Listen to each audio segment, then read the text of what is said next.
విజయవాడలో ఉన్న కనకదుర్గమ్మకి ముక్కు పుడక ఎలా వచ్చిందో మీకు తెలుసా? కృష్ణమ్మ భూమి మొత్తం నీరు పారాలి అని భూమి చుట్టూ వెళుతూ ఉంటుంది. అలా పారుతూ పారుతూ బెజవాడకి వస్తుంది. సముద్రంలో కలవడానికి వెళుతున్న కృష్ణవేణి నదికి అడ్డుగా ఇంద్రకీలాద్రి పర్వతం ఉంటుంది. అప్పుడు కృష్ణవేణమ్మ ఇంద్రకీలాద్రి ముందు నిలబడి నమస్కరించి నాకు దారి ఇవ్వు అని అడుగుతుంది. దానికి ఇంద్రకీలాద్రి ఇలా అంటుంది, నేను ఎన్నో సంవత్సరాలు తపస్సు చేయడం వలన దుర్గమ్మ నా భక్తికి మెచ్చి నా మీద కొలువై ఉంది. ఇప్పుడు నేను నీకు దారి ఇస్తే నువ్వు ఈ ఇంద్రకీలాద్రికి ఏమి చేస్తావో ఏమో, నా తల్లి ఇబ్బంది పడే పని నేను ఏది చేయలేను అని అంటుంది. అప్పుడు కృష్ణమ్మ కొండపైన ఉన్న కనకదుర్గమ్మని ప్రార్థిస్తుంది. కనకదుర్గమ్మ కరుణించి నువ్వు అనుకున్నది జరుగుతుంది, కానీ నాకు నీ దగ్గర నుండి ఒకటి కావాలి అని అడుగుతుంది. దానికి కృష్ణవేణమ్మ సరే ఇస్తాను అని అంటుంది. దుర్గమ్మ నవ్వుతూ నువ్వు ఈ ఇంద్రకీలాద్రికి ఏమీ చేయకుండా ఈ ఇంద్రకీలాద్రికి ఒక బెజ్జం ఉంది, నువ్వు ఆ బెజ్జం నుండి ప్రవహించు అని చెబుతుంది. దానికి కృష్ణవేణమ్మ అంగీకరించి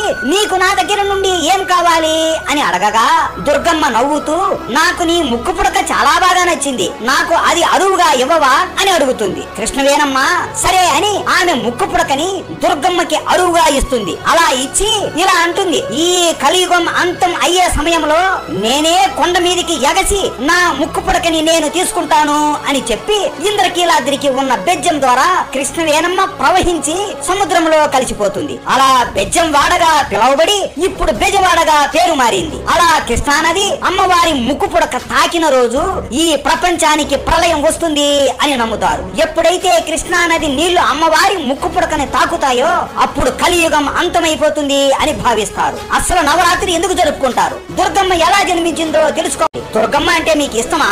ఉంటే జై దుర్గాదేవి అని కామెంట్ చేసి సబ్స్క్రైబ్ చేసుకోండి.